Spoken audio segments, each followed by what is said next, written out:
بلکہ آپ اس پر حوالے دیکھ لیجیے، آپ کے سامنے ہیں۔ ابن ملقن رحمۃ اللہ علیہ نے البدر المنیر کے اندر بھی یہی بات لکھی ہے، آپ دیکھ سکتے ہیں۔ وہ لکھتے ہیں کہ بقیہ اگر حدثنا بھی کہے تو بھی کوئی فائدہ نہیں۔ کیوں؟ کیونکہ بقیہ تدلیس تسویہ کرتا تھا۔ ابن ملقن رحمۃ اللہ علیہ یہ بات لکھ رہے ہیں۔ اسی طریقے سے یہ ابن جوزی رحمۃ اللہ علیہ یہ بھی کہتے ہیں کہ بقیہ بن ولید تدلیس تسویہ کرنے والا راوی تھا۔ اسی طریقے سے یہ ابن قطان رحمۃ اللہ علیہ کی بات نقل کی ہے علامہ ابن حجر رحمۃ اللہ علیہ نے، کہ ابن قطان فرماتے ہیں کہ بقیہ بن ولید تدلیس تسویہ کرنے والا راوی ہے۔ اسی طریقے سے ابن حجر رحمۃ اللہ علیہ نے بھی یہی بات لکھی ہے بقیہ بن ولید کے بارے میں کہ وہ تدلیس تسویہ کرنے والا راوی ہے۔ اور اسی طریقے سے آپ یہ دیکھ سکتے ہیں حافظ علائی رحمۃ اللہ علیہ نے جامع التحصیل میں یہی بات لکھی ہے۔ اور اسی طریقے سے علامہ زرکشی رحمۃ اللہ علیہ نے النکت میں یہی بات لکھی ہے۔ اور اسی طریقے سے حافظ عراقی رحمۃ اللہ علیہ نے بھی یہی بات لکھی ہے بقیہ کے بارے میں کہ وہ تدلیس تسویہ کرنے والا ہے۔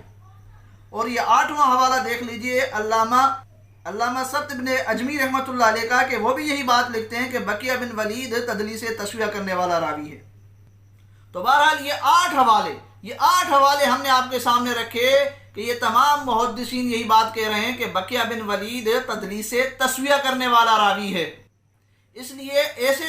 ایسے راوی کی، ایسے مدلس راوی کی اگر کوئی روایت پیش کرتا ہے تو اس کو چاہیے کہ اس کی جو سند پیش کر رہا ہے اس سند کے اندر کہیں بھی ان موجود نہ ہو۔ اسی وجہ سے تو علامہ شعیب ارناؤت نے اس حدیث کو ضعیف کہا ہے۔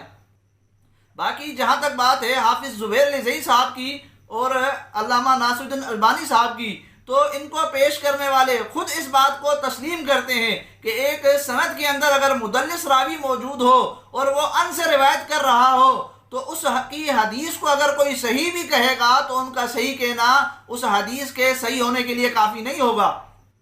تو ہم بھی یہی بات کر رہے ہیں اصول حدیث کی بنا پر۔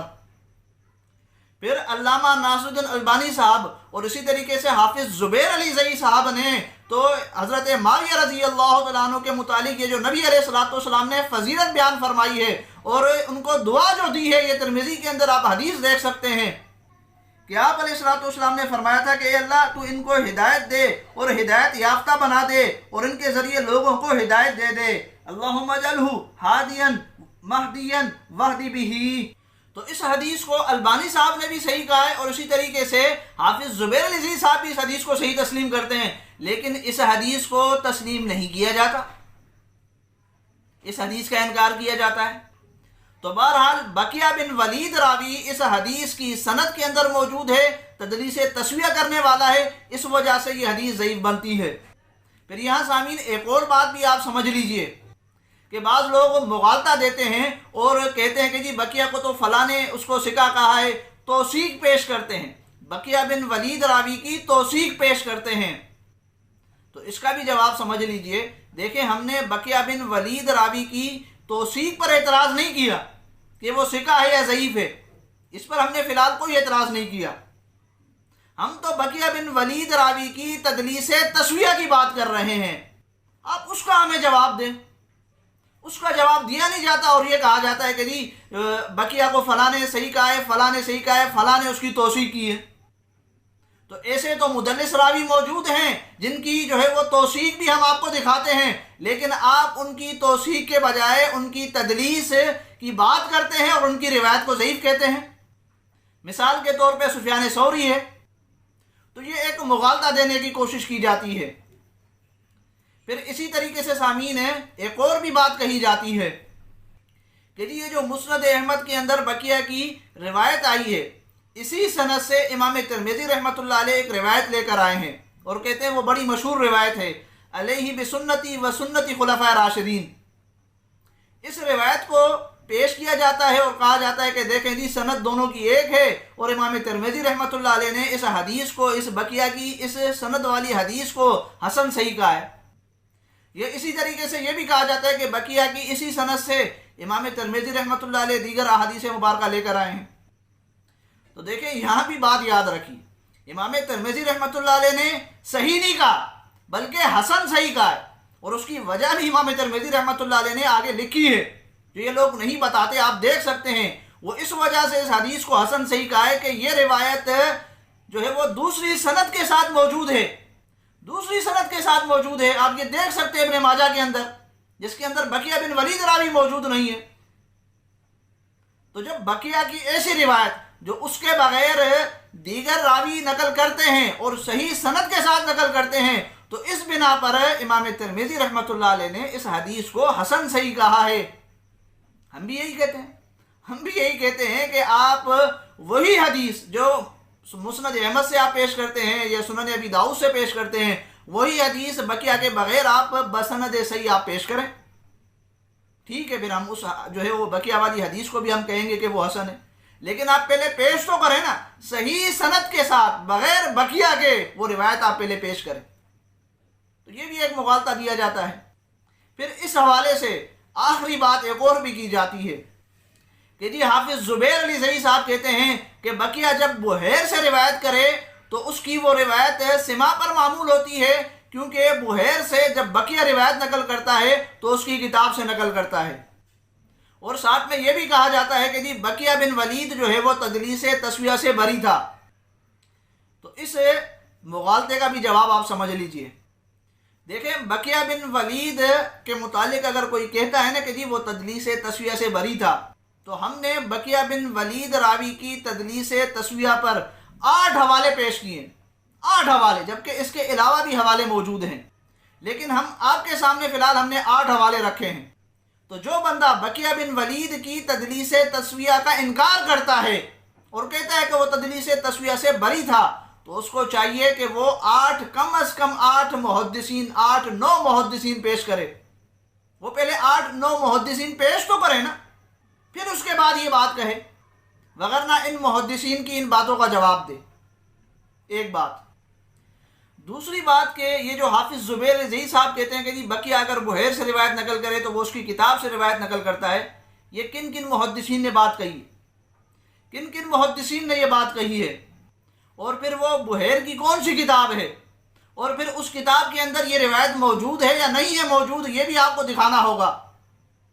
اور پھر ساتھ میں یہ بھی دکھانا ہوگا کہ کن کن محدثین نے یہ بات کر کے بقیہ بن ولید کے متعلق پھر یہ کہا ہو کہ جی اب اس وقت یہ تدلیس تسویہ سے بری ہوتا ہے۔ آپ ان تمام باتوں کے بھی جواب لائیں، پھر اس کے بعد آپ کی بات کو مانا جائے گا، کیونکہ ہم جو بات کر رہے ہیں اس پر ہم آپ کے سامنے 8 محدثین پیش کر رہے ہیں، اور آپ جو بات کر رہے ہیں صرف حافظ زبیر علی زئی صاحب کو آگے رکھ دیا، صرف حافظ زبیر علی زئی صاحب یا 1-2 بندوں کی بات نہیں چلے گی، آپ پہلے 8-9 محدثین پیش کریں، اور ہم نے یہ جو بات کہی کہ جی بحیر کی وہ کون سی کتاب ہے جس سے بقیہ یہ روایت نقل کرتا ہے، اور یہ روایت بھی اس کتاب کے اندر آپ کو دکھانی پڑے گی،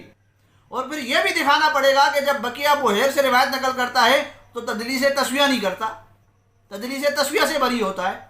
ان تمام باتوں کے آپ جواب دیں ہمیں۔ بہرحال بقیہ بن ولید راوی کی تدلیس تسویہ کی وجہ سے یہ روایت کیا بنتی ہے؟ ضعیف بنتی ہے۔ پھر دوسری جو وجہ ہم نے آپ کے سامنے بتلائی تھی کہ امام بخاری رحمۃ اللہ علیہ کے جو استاد ہیں ان کے اصول کے مطابق بھی یہ روایت ضعیف بنتی ہے۔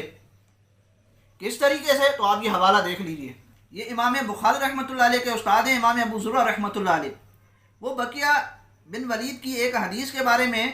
کہتے ہیں کہ اس حدیث کی کوئی اصل نہیں، یہ حدیث بقیہ نے عبدالعزیز سے نہیں سنی،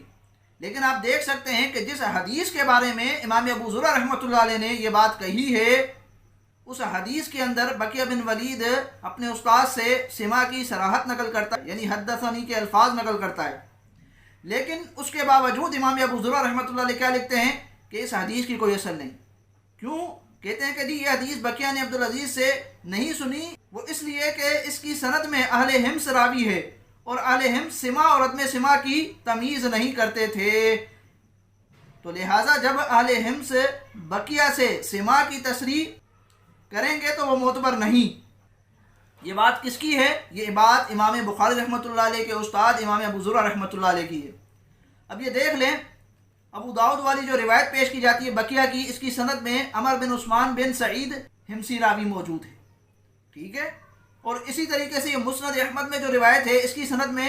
حیوۃ بن شریح موجود ہیں، اور وہ بھی حمصی راوی ہیں، جیسا کہ آپ یہ دیکھ سکتے ہیں علامہ ابن حجر رحمۃ اللہ علیہ نے تہذیب التہذیب کے اندر یہ بات لکھی ہے۔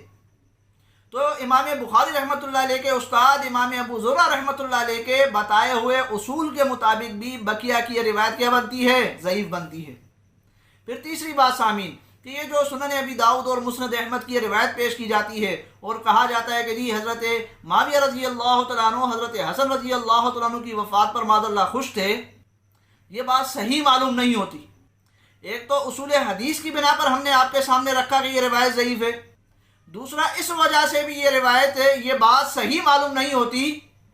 کہ آپ یہ دیکھ سکتے ہیں بخاری کے اندر حدیث نمبر ہے 2704 کہ جس میں حضرت معاویہ رضی اللہ تعالیٰ عنہ اور حضرت حسن رضی اللہ تعالیٰ عنہ کی صلح کا ذکر ہے کہ حضرت معاویہ رضی اللہ تعالیٰ عنہ نے جو صلح کی نا حضرت حسن رضی اللہ تعالیٰ عنہ کے ساتھ، وہ کس طریقے سے کی کہ اس میں پہل کرنے والے حضرت معاویہ رضی اللہ تعالیٰ عنہ تھے، ایک بات۔ دوسری بات کہ حضرت معاویہ رضی اللہ تعالیٰ عنہ نے فیصلہ حضرت حسن رضی اللہ تعالیٰ عنہ کے حوالے کر دیا کہ آپ جس طریقے سے جو فیصلہ کریں وہ معاویہ کو قبول ہوگا۔ اور پھر تیسری بات کہ حضرت معاویہ رضی اللہ تعالیٰ عنہ نے حضرت حسن رضی اللہ تعالیٰ عنہ کے فیصلے کو قبول بھی کیا نا۔ اور پھر چوتھی بات کہ حضرت حسن رضی اللہ تعالیٰ عنہ نے بھی حضرت معاویہ رضی اللہ تعالیٰ عنہ پر اپنے اعتماد کا اظہار فرمایا، تبھی تو خلافت ان کے حوالے کی نا، اور ان کی توثیق بیان کی خلافت ان کے حوالے کر کے۔ تو ان چار باتوں سے بخاری کی اس حدیث کی ان چار باتوں سے یہ بات بالکل واضح طور پہ ثابت ہوتی ہے سامعین کہ حضرت معاویہ رضی اللہ تعالیٰ عنہ حضرت حسن رضی اللہ تعالیٰ عنہ کی عزت کرتے تھے، احترام کرتے تھے، اور ان کے فیصلوں کو قبول کرتے تھے، ان کی بات کو لیتے تھے اور ان سے خوش تھے اور ان کو پسند کرتے تھے۔ اور اسی طریقے سے حضرت حسن رضی اللہ تعالیٰ عنہ بھی حضرت معاویہ رضی اللہ تعالیٰ عنہ پر اعتماد کرتے تھے اور ان کو خلافت کے لائق سمجھتے تھے۔ ان میں کوئی عیب حضرت حسن رضی اللہ تعالیٰ عنہ نے نہیں دیکھا، ان میں کوئی اعتراض حضرت حسن رضی اللہ تعالیٰ عنہ کو نظر نہیں آیا۔ اسی لیے کوئی بندہ یہ بات ثابت نہیں کر سکتا بسند صحیح کہ حضرت حسن رضی اللہ تعالیٰ عنہ نے کبھی اپنی وفات سے پہلے کوئی اعتراض کیا ہو حضرت معاویہ رضی اللہ تعالیٰ عنہ پر، کوئی بندہ نہیں دکھا سکتا۔ اور نہ اس طریقے سے یہ بات دکھا سکتا ہے کوئی کہ حضرت حسن کی وفات کے بعد حضرت حسین رضی اللہ تعالیٰ عنہ نے جب تک حضرت معاویہ رضی اللہ تعالیٰ عنہ خلیفہ رہے کوئی اعتراض کیا ہو، یہ بھی کوئی نہیں دکھا سکتا بسند صحیح۔ تو بخاری کی اس روایت کی بنا پر بھی یہ بات صحیح معلوم نہیں ہوتی کہ معاذ اللہ حضرت معاویہ رضی اللہ تعالیٰ عنہ خوش ہوں حضرت حسن رضی اللہ تعالیٰ عنہ کی وفات پر۔ تو بہرحال سامعین یہ تھا اس سنن ابی داؤد اور مسند احمد والی روایت کا تفصیلی جواب۔